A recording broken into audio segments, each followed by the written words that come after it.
Horath's testimony, along with the video itself, have forced skeptics to admit that something mysterious was caught on tape in that alleged haunted house. There is not only photographic evidence, but there's physical evidence that the camera itself, mechanically, was trying to see an image and lock on it, so it was picking up some kind of a reading. What makes this tape more authentic looking than some of the other tapes is the fact that it's so amateurish looking. Obviously, these are not professional actors. Obviously, we're not talking about professional cinematography, and it does look as if something is jumping out at you. As for Horath herself, she believes she was definitely face to face with a ghost. There's a misconception that most people have about ghosts or spirits, and that is the fact that all ghosts look like people. Actually, mists are far more common for people to see than something that looks like a person. That's a paranormal apparition. I believe it was indeed a spirit or a form of it that particular spirit took on that particular day. San Diego, California, 1994. Another video shot at a legendary haunted building, the world-famous Hotel del Coronado, was recorded by researchers who set up their cameras to document ghostly phenomena being reported there. In the seldom-shown footage, you see a door close by itself, then open. Is this a ghost at play? Though intriguing, Tim McHugh doesn't think the video proves it. The fact that you can't see the bottom of the door in frame leads me to believe that it could easily have been created by putting something, a rod in the bottom of the door, opening and closing it.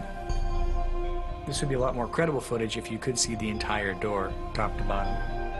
Investigation of the pixels of the image reveals what could be a shadow, an optical illusion, or what might be a suspicious device pushing the door open. But what about this footage, shot in the same room, of an armoire door flying open? A ghost? Or did some kind of hidden spring force it open? The door might have been secretly pushed from inside. How can we really know for sure what we're seeing? Especially when footage originates at places of business or tourist attractions. I've never heard of physical things happening at the Dell. It's always been seeing a ghost, hearing voices, or some more perceptual things.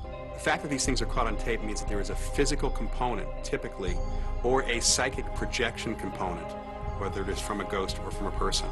But there is a physical effect on tape, so that there is genuinely something really happening here, something worthy of investigation. It's easy to manipulate something in front of an untrained eye. Unfortunately, the old line of the bigger the lie, the more they buy. There have been many well-known hoaxes perpetrated on the public. And the best case, of course, was the book and motion picture, The Amityville Horror. Even though it was exposed in major newspapers across the country, most people today still believe it was a real case. Just like the excitement now being generated by the recently released Hampton Court ghost footage. Print and television journalists around the world became enthralled in 1998 with this previous ghost video supposedly showing a spirit appearing outside a British museum. But after Ghostbusters investigated that case, it was determined the museum security camera had actually videotaped a leaf blowing through the scene. Not surprisingly, news of the solving of the mystery never received as much attention as the original sensational headlines promoting the notion that the image was a ghost.